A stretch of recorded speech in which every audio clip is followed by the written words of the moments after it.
மாமா please அடிக்காதீங்கம்மா please மாமா அடிக்காதீங்கம்மா. ஜோமா டேய் அம்மா மேலே கோமா ஃப்ரெண்ட்ஸுங்க முன்னாடி உன்னை அஷ்டேன்னு சாரிடா.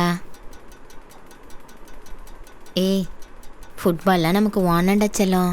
நீ டாக்டருக்கு படிச்சு பெரிய ஆஸ்பத்திரியில் வேலை செய்யணும். டே ஜோ அம்மாவுக்கு உன்னை விட்ட வேற யாரா இருக்கா?